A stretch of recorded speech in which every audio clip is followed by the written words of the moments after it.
para que sea capaz también de exhortar con sana doctrina y refutar a los que contradicen.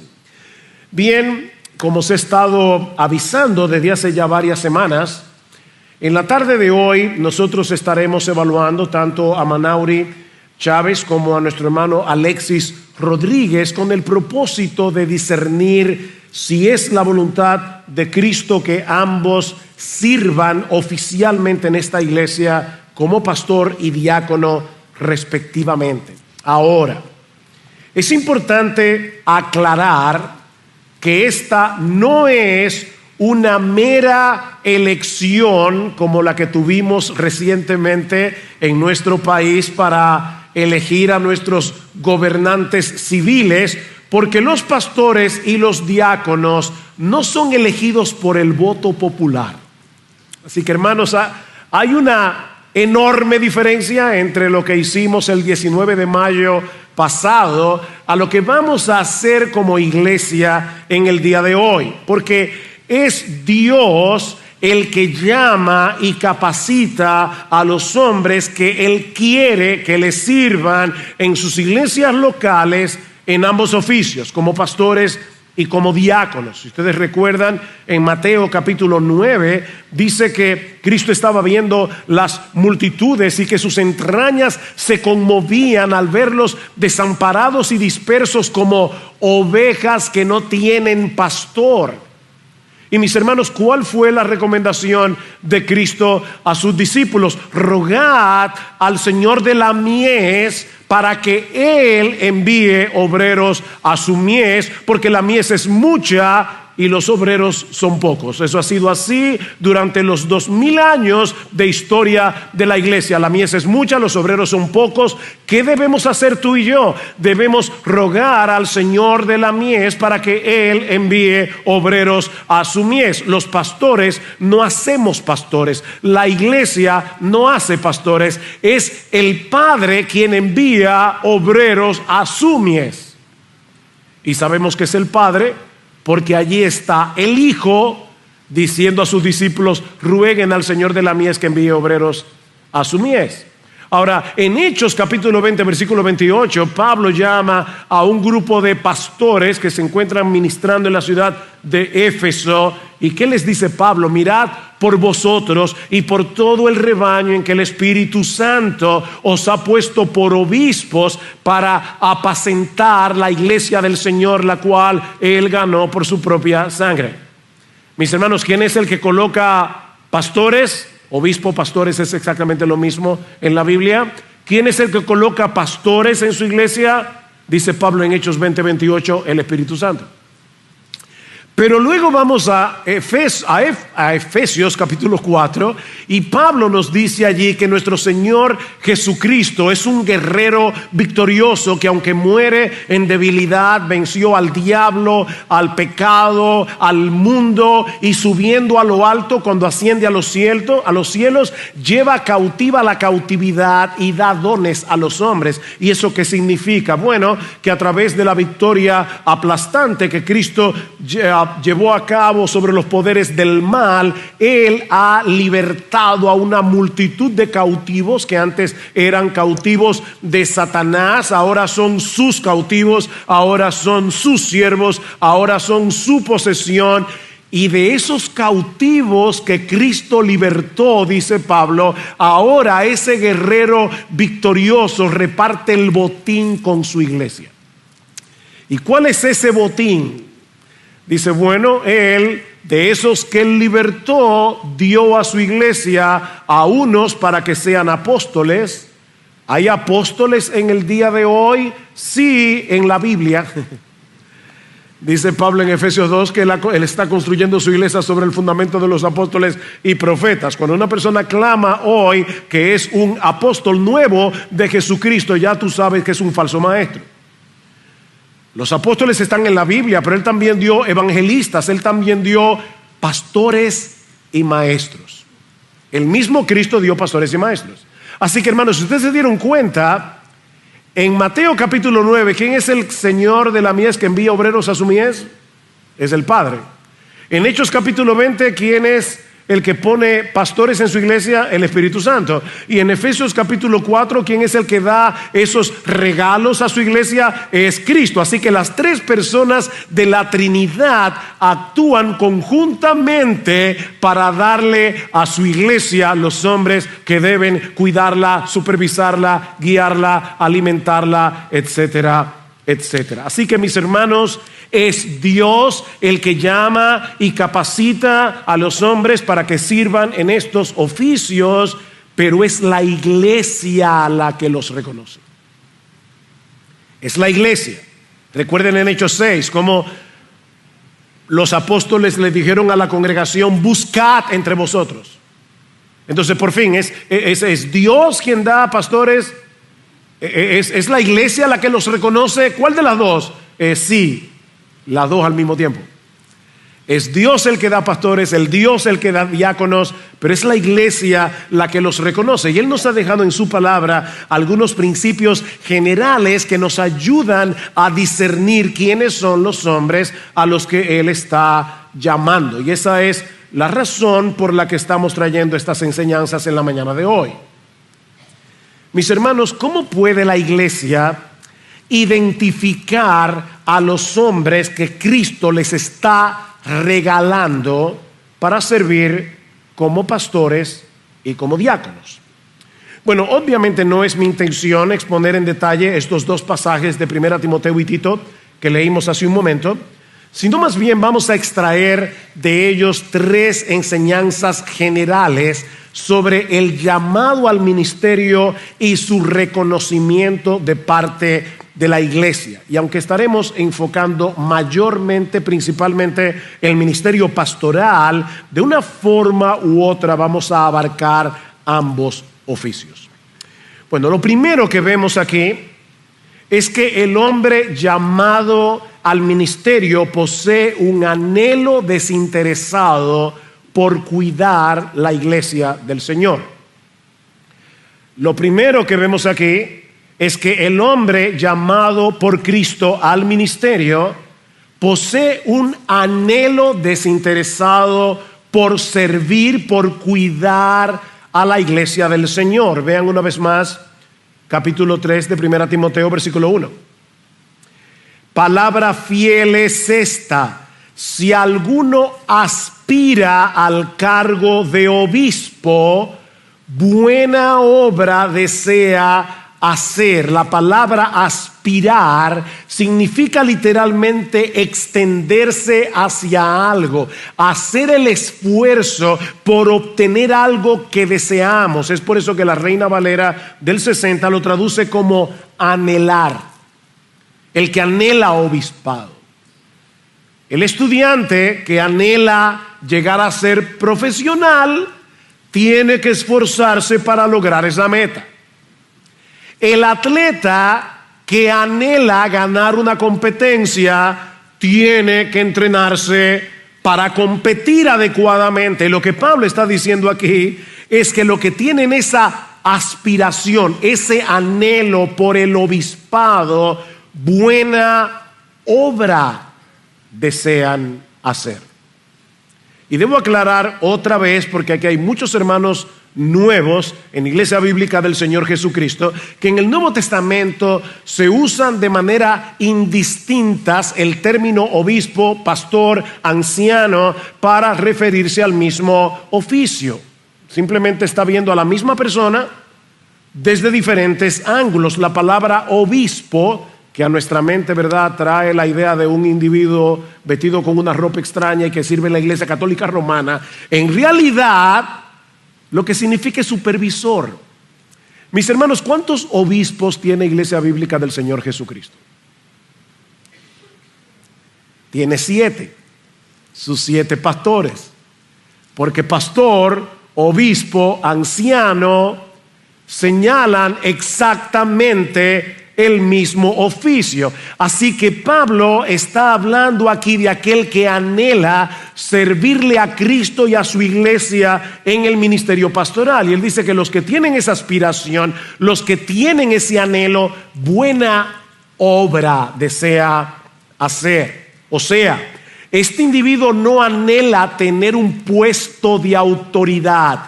Este individuo no anhela que le llamen pastor, y mucho menos que le rindan reverencia o pleitesía. Lo que él anhela es supervisar, alimentar, guiar, edificar la iglesia del Señor. Y lo mismo podemos decir de aquel que anhela ser diácono. La palabra diácono lo que significa literalmente es un servidor. Noten lo que dice el versículo 10, que también estos, los diáconos, sean sometidos a prueba primero, y si son irreprensibles, que entonces sirvan como diáconos. El ministerio diaconal es un ministerio de servicio. Entonces, ¿a qué anhela el diácono? Anhela servir en este ministerio a su iglesia. En el caso de nuestros hermanos Manauri y Alexis, a nosotros nos consta que ambos tienen ese anhelo. Ambos han demostrado en el tiempo que anhelan servir a su iglesia porque lo han estado haciendo por años. Ahora bien, a pesar de que ese anhelo es trascendental, importante, imprescindible, no es suficiente. ¿Qué dice Pablo en el versículo 2? Un obispo, pues, debe ser irreprensible. Me gusta mucho más como lo traduce la Reina Valera del 60. Dice: el que anhela el obispado buena obra desea, pero es necesario que el obispo sea irreprensible, marido de una sola mujer, sobrio, prudente, todo lo que dice el texto bíblico. Mis hermanos, no es suficiente que un individuo anhele ser pastor, no es suficiente que un individuo anhele ser diácono. Pablo nos está enseñando aquí que ese llamamiento debe ser confirmado por otros. Por otros. Y es muy simple. ¿Qué dice el texto de nuevo? Es necesario que el obispo sea. La pregunta es, ¿y quién evalúa eso? O sea, debe ser la persona que diga: yo soy esa persona, yo soy marido de una sola mujer, sobrio, prudente, decoroso, pedador, apto para enseñar. ¿Quién evalúa eso? Obviamente no puede ser el individuo, porque no somos objetivos evaluándonos a nosotros mismos. Yo recuerdo cuando yo era nuevo creyente, y desde que yo me convertí, yo deseaba servir al Señor en el ministerio pastoral, pero yo estaba absolutamente convencido de que Dios no me había llamado al ministerio pastoral. Si me preguntan por qué, yo no tenía en ese momento la luz que tengo ahora, y estaba evaluando el ministerio de una manera equivocada. Y yo recuerdo que una persona de más años que yo en la fe me dijo un día: Sugel, ¿tú alguna vez has pensado en dedicarte a tiempo completo al ministerio pastoral? Y yo le respondí: yo he deseado eso desde el día que me convertí, pero yo estoy completamente seguro que Dios no me ha dado la capacidad de ser pastor. Y esta persona me dijo: yo creo que estás equivocado, y yo creo que tú debes considerar seriamente este asunto.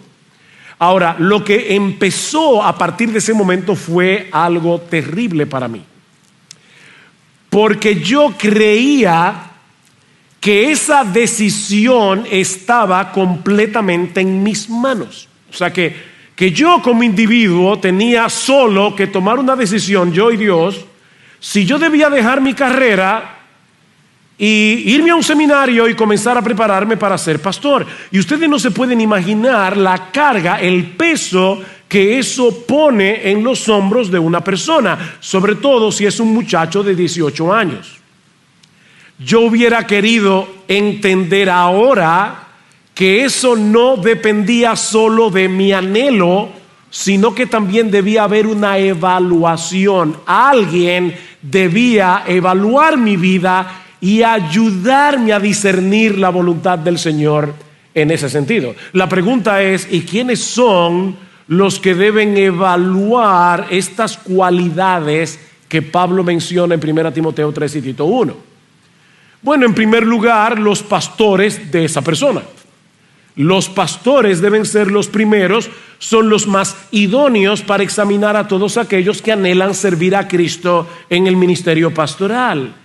Es por eso que más adelante, en 1 Timoteo 5:22, Pablo va a decirle a Timoteo: no impongas con ligereza las manos a ninguno. Timoteo tenía una responsabilidad de evaluar al hombre sobre el cual él iba a imponer sus manos para que sirva en la iglesia como pastor. Así que, mis hermanos, los primeros que deben evaluar a una persona que anhela servir a Cristo, ya sea como pastor, como diácono, somos nosotros los pastores. ¿Y qué hacemos los pastores? Bueno, en primer lugar, hablamos con las esposas de nuestros hermanos. Y por supuesto, ustedes tienen que entender que ya nosotros hemos pasado por todo este proceso que les estoy describiendo. Nosotros hablamos con la esposa de Manauri, nosotros hablamos con la esposa de Alexis. Al mismo tiempo, si tienen hijos adultos, como es el caso de nuestro hermano Alexis, también hablamos con sus hijos, hablamos con los amigos cercanos que tienen en la iglesia. ¿Por qué? Porque nosotros queremos saber si ellos están viendo lo que nosotros estamos viendo. Si esta persona realmente, a los ojos de ellos que lo conocen, cumplen con este perfil que Pablo nos está dibujando en 1 Timoteo 3 y Tito 1. Y si todo parece indicar que es así, entonces nosotros comenzamos a trabajar con ellos intencionalmente, asignándoles labores, en el caso de Manauri, labores pastorales, en el caso de Alexis, labores diaconales, que trabajen cerca tanto del equipo pastoral como del equipo diaconal. De hecho, quiero que ustedes sepan que nuestros hermanos tienen ya 2 años trabajando cerca de los pastores, trabajando cerca de los diáconos, porque nosotros queremos ver inclusive cómo ellos se desenvuelven como parte de un equipo. ¿Ven? Y cuando todo eso se ha hecho, entonces nosotros venimos delante de la iglesia y le pedimos a la iglesia que comiencen a orar por estos hermanos, que incluso se acerquen a ellos si tienen alguna pregunta o hasta si tienen alguna objeción. O sea, si ustedes tienen alguna objeción, acérquense a ellos libremente. Y si no lo pueden resolver con ellos, acérquense a nosotros. Pero, mis hermanos, la idea es que la iglesia sepa que nosotros estamos evaluando a estos hombres para el ministerio pastoral y para el ministerio diaconal. Y ya nosotros hemos hecho todo eso. Luego de un tiempo prudente, si no hay ninguna objeción, nosotros pasamos a lo que vamos a hacer en la tarde de hoy. Nos vamos a reunir como iglesia, y si tú nunca has estado en una reunión de este tipo en Iglesia Bíblica del Señor Jesucristo, déjame explicarte lo que va a suceder aquí. Nosotros le vamos a pedir primero a nuestro hermano Alexis y a su familia directa, es decir, a su esposa, a sus hijos, hermanos si los tienen aquí, que salgan del salón, porque nosotros vamos a ir a través de todas las cualificaciones que se mencionan en 1 Timoteo capítulo 3, versículo 8 hasta el 13 acerca de los diáconos. Y hermanos de la iglesia que conocen bien a nuestro hermano Alexis se van a levantar y van a dar testimonio positivo, obviamente porque lo negativo se trató en privado, acerca de nuestros hermanos. Y luego el hermano Manauri y su esposa Rocío van a salir juntamente con sus hijos del salón, y vamos a hacer exactamente lo mismo yendo a través de 1 Timoteo 3 y Tito 1. ¿Y por qué hacemos esto? Bueno, mis hermanos, porque es posible que en una iglesia tan grande como la nuestra pueda haber personas que no conozcan de manera tan cercana a nuestro hermano Alexis, o que no conozcan de manera tan cercana a nuestro hermano Manauri, o que no conozcan algún área en particular de su vida. Yo no sé si nuestros hermanos son hospitalarios. Bueno, como tú no lo sabes, tú vas a escuchar el testimonio colectivo de la iglesia, y sobre ese testimonio colectivo tú vas a poder votar con una limpia conciencia. ¿Se dan cuenta, mis hermanos, que este no es un proceso que nosotros llevamos a la ligera? Nosotros queremos discernir si nuestros hermanos son regalos de Cristo para servir en este ministerio como pastor o como diácono. Así que, ¿qué hemos visto hasta aquí? En primer lugar, que todo hombre llamado al ministerio anhela desinteresadamente cuidar y servir en la iglesia del Señor. En segundo lugar, hemos visto que ese llamado debe ser evaluado por otros. O sea, no es suficiente, como yo me encontré esta semana pasada, fui a hacer una diligencia a uno de los centros comerciales de aquí y no sabía, era Corpus Christi, así que algunas tiendas abrían tarde, y mientras yo estaba allí parado esperando que abrieran el establecimiento donde yo iba, se me acercó un joven que yo veía de hace rato que me estaba mirando y me identificó, se me acercó, se me presentó y me dijo: pastor, yo quiero hacerle una pregunta. Yo quiero saber, porque yo sé que Dios me ha llamado al ministerio, pero yo quiero saber esto, esto y esto. Y yo le pregunté: ¿cómo tú sabes que Dios te ha llamado al ministerio? Y tristemente, como ocurre muchas veces, la persona dice que tuvo una visión, que tuvo una revelación. Miren, mis hermanos, esto no es algo místico. Y yo le decía a este joven: mira, yo no te conozco, no quiero matar tu anhelo, pero déjame decirte algo: el que tú entres a servir a Cristo en su iglesia, eso no depende solo de ti. Eso depende de tus pastores y eso depende de tu iglesia, que tienen que evaluar el qué.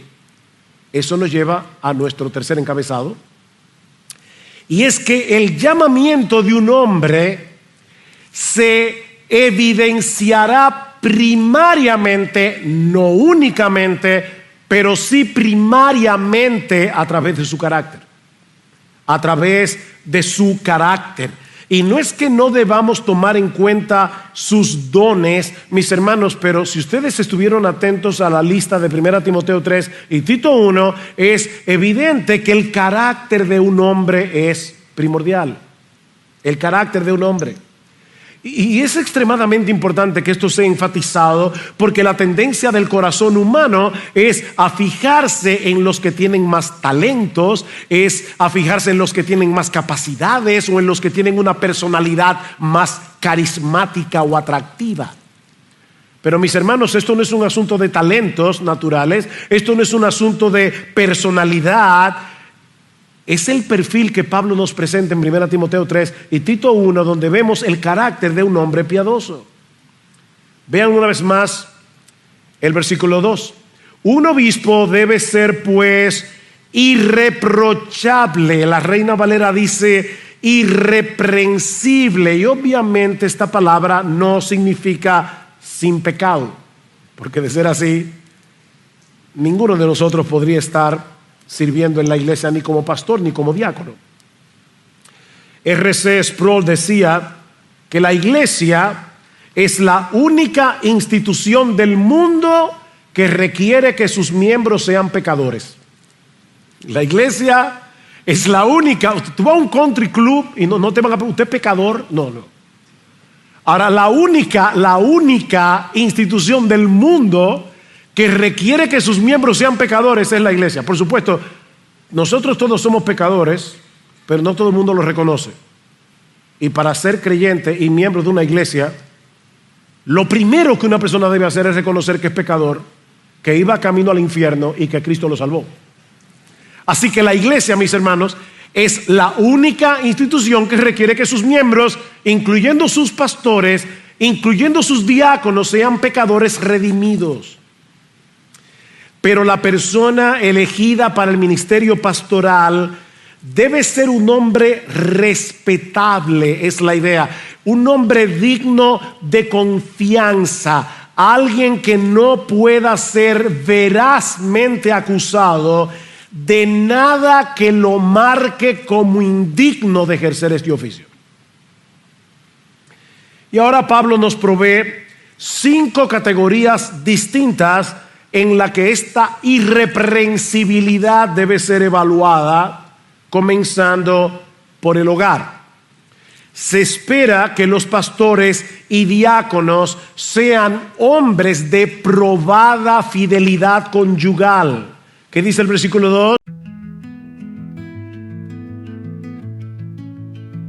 In the quiet corners shadows of my memories where the dust has started to settle. I find fragments of a time when our hearts beat in rhythm like a metronome so gentle. The echoes of laughter still linger in the air as I trace the fading lines of our story. In this symphony of moments, I hear the melody of a love once glorious and gory. Oh, the rhythm of our hearts, a song so bittersweet, a dance of passion and pain where the past and present meet. In the silence, I hear your voice calling out to me, an instrumental intro to a love that's yet to fully set me free. In the canvas of my mind, I paint the memories in art pop hues, in these shades of love where the colors of our souls intertwine subdued. Through the lens of time, I see the beauty in the chaos that we've been, a masterpiece of love, a dance of shadows where the light begins to dim. Oh, the rhythm of our hearts, a song so bittersweet, a dance of passion and pain where the past and present meet. In the silence, I hear your voice calling out to me, an instrumental intro to a love that's yet to fully set me free. In the canvas of my mind, I paint the memories in art pop hues, in these shades of love, in these shades of love, where the colors of our souls intertwine subdued, subdued. Through the lens of time, I see the beauty in the chaos that we've been, a masterpiece of love, a dance of shadows where the light begins to dim. Oh, the rhythm of our hearts, a song so bittersweet, a dance of passion and pain where the past and present meet. In the silence, I hear your voice calling out to me, an instrumental intro to a love that's yet to fully set me free. In the quiet corners of my memories where the dust has started to settle, I find fragments of a time when our hearts beat in rhythm like a metronome so gentle. The echoes of laughter still linger in the air as I trace the fading lines of our story. In this symphony of moments, I hear the melody of a love once glorious and gory.